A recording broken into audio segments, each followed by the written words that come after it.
On revient régulièrement sur la question du prix du métro, de ceci, cela, c'est comme le prix des routes, etc.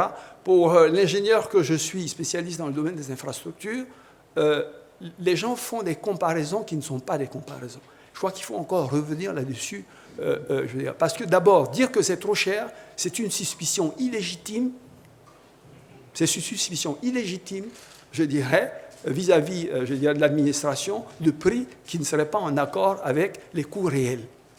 Nos ingénieurs qui travaillent sur le projet, ainsi que les bureaux d'études internationaux qui sont utilisés pour le faire, font du travail sérieux. Et ces prix sont regardés, passés au peigne fin, ils relèvent, je dirais, de consultations internationales que nous faites, ils relèvent également de benchmarks que nous regardons, de projets qui ont été faits dans d'autres pays.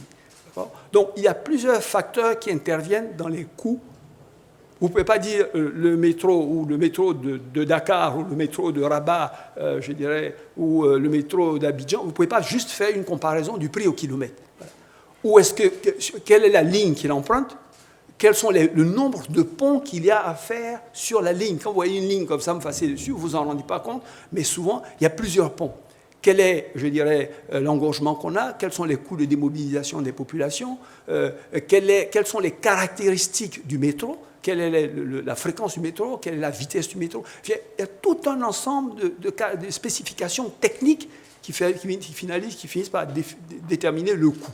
Donc, cher, pas cher, par rapport à quoi? Si vous me dites, écoutez, voilà un projet similaire de 37 km ou de 30 km qui a été réalisé là, dans des conditions similaires, avec un sol de même nature, avec des obstacles de même nature, et que c'est quasiment similaire, moi je suis prêt à vous recevoir, à discuter avec vous. Mais mon sentiment personnel, c'est que ce prix est juste. Quand le métro sera terminé et que vous monterez dedans, je ne pense pas que vous soyez en train de penser au prix, raisonnablement. Parce que c'est un PPP, ça veut dire que normalement, c'est un modèle économique dans lequel le ticket, je dirais, rembourse l'investissement qui a été fait pour le métro. Donc, on est dans une logique où on calcule également la modélisation pour les transports publics que nous sommes amenés à financer. Donc, je souhaiterais vraiment insister dessus. Et je l'ai dit dans mon discours, peut-être que vous n'en êtes pas rendu compte, parce que c'est vrai que j'ai été un peu vite. Nous avons fait en sorte que les emprises du métro, je dirais, les espaces libérés le long du corridor du métro soient plus importantes que l'emprise du chantier. Parce que souvent, on assiste, je dirais, dans nos pays, à des actes auxquels les gens ne font pas attention. Vous construisez une autoroute, 2 fois 3 voies, j'en discutais avec mon ministre des Infrastructures, qui va aller à l'ouest ou qui va aller à l'est. Vous construisez une autoroute 2 fois 3 voies à côté des gens, plus ou moins vers Agnaman, qui sont dans des maisons, je dirais, de fortune. Mais au moment où l'autoroute est terminée, le terrain qui ne valait absolument rien prend une valeur incommensurable.